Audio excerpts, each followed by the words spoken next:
Hi everybody, welcome back to my life and tips. My name is Diana. Thank you for tuning in today. Thank you for subscribing. Thank you for liking my video, and thank you for sharing it. I do appreciate it very much. So in today's topic, what I want to really talk about is when you're getting older, like you're beyond your 50s like me, you start to, like for instance, look what I just did. My mouth is going dry. I have the tendency of pausing, and when I pause, I have the tendency of like trying to remoisten my mouth. You go through a certain period of dry mouth, but more so than that, what I really want to focus on is staying mobile. Hopefully you got to see my 30-day challenge, how I was active and doing ab exercises as well as for my glutes. And let me tell you, it is so imperative that you keep moving. Do not become a couch potato. Watching television for hours on end, sitting in front of the television for hours like I used to do, or worse than that, because you can probably sit in front of the television for 4, 5, 6 hours, you know, mindlessly eating and stuff like that. Beware of what you are eating when you're sitting down in front of the television. Don't just sit there, get bored, want to get busy with something because of the multiple commercials, and you just want to munch on something just to satisfy the need or satisfy the fact that you are not doing nothing. But if you start eating, then you're doing something.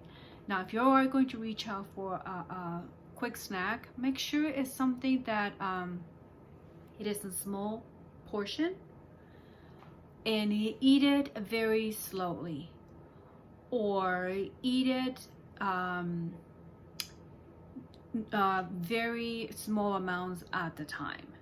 Don't just grab like a whole bunch and then just pop it in your mouth. Don't do that.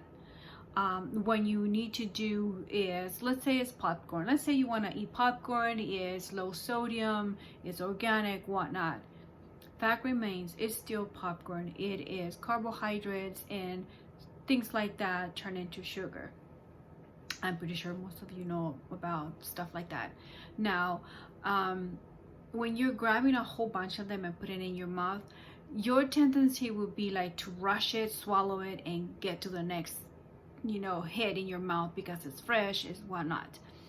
But you're not chewing it thoroughly, and you need to kind of break it down, because your saliva also helps your stomach finish digesting.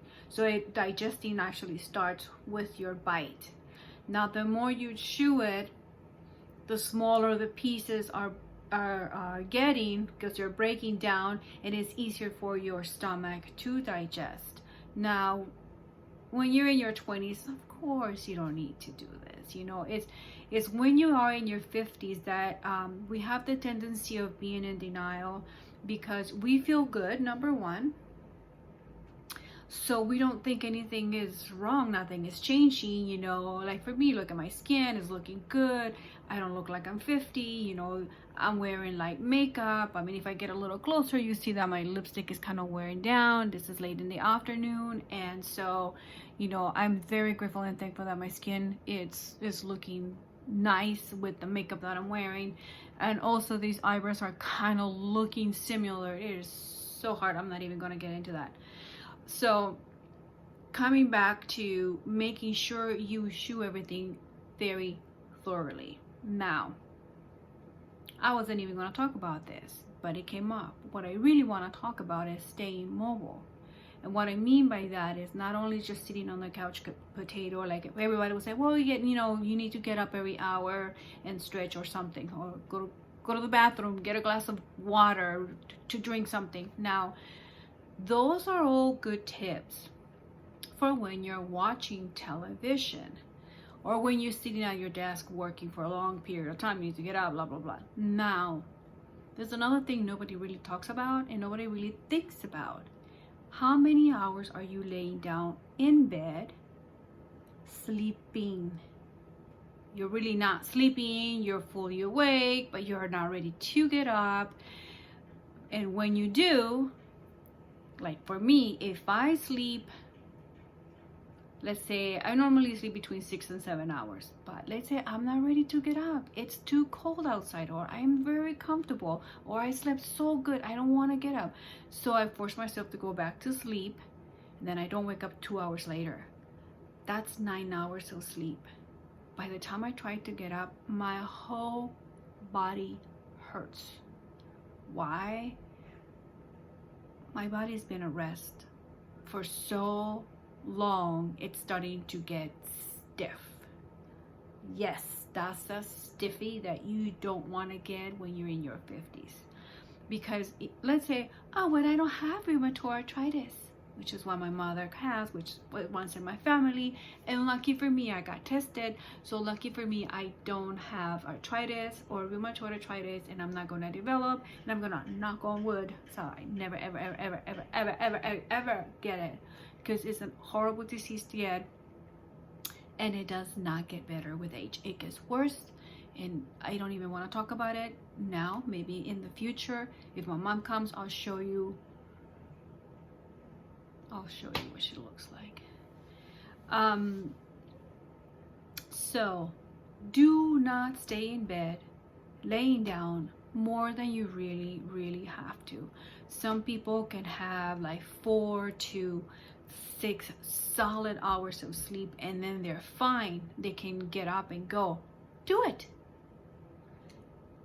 What I done is, like, you can break up your laying down period, I'm gonna call it. I'm not even gonna call it sleep, because sometimes some of us sleep, some of us don't, but we need to lay down to rest.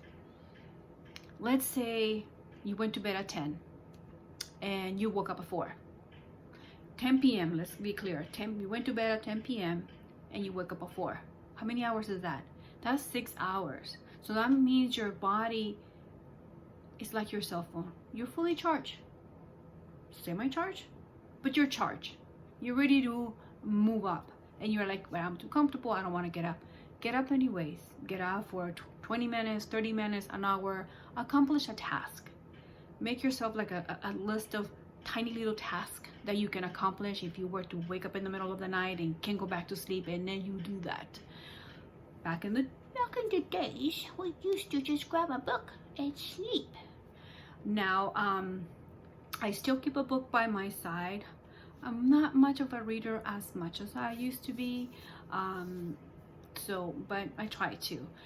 But what I have done is, like, remember you guys if you guys been watching my videos, remember I have been complaining about my elbow because I have tendonitis. Tendonitis, that's from playing tennis, and I don't play tennis. So what I do, like, if I wake up, let's say I woke up at 4. Okay, I'll do my heating pad and, you know, my therapy at home. I'll take care of that, and, you know, maybe while I'm doing that, I'll be reading onto something, or maybe try to write down what is it that I want to accomplish for the day. And so what I do that. And then, believe it or not, you know, after the 20 minutes with the heating pad, and then there's another therapy part that I have to do where it stimulates kind of the muscle a little bit. So that's an additional 15 minutes that I try to do. So by the time those 20 minutes and the 15 minutes gone by, I get sleepy again. So then I will allow myself to go back to sleep. And then I woke up after, let's say, another 2 hours. Then I feel satisfied. Satisfied because I actually got up and I already got one thing out of the day out of the way. Done. Now I can move on to the next thing. And then you feel so much better. So my friends, the tip today is, don't sleep for more than you have to. Don't stay in bed for longer than you have to, or your body will ache. And most of us have the tendency, oh, I'm in pain, let me just take a pain pill or something like that. And you're going to be doing yourself more harm than good. So be kind to your body and be good to yourself. Get up and do something, even if it's something for 10 minutes, 15 minutes. At least you got up, you accomplished something, and you're going to feel so much better. One thing is accomplished before you fully started your day. Alrighty, my friends, thank you so much. Again, remember to subscribe if you haven't. Please do like my videos. That's how my channel will grow, and I will still encourage you 100% to start your own channel. It is a lot more fun than you think. You could get to set up anywhere in your bedroom. I'm in a different bedroom right now with a totally different setting, and I realize I have a good message behind. It says you are loved.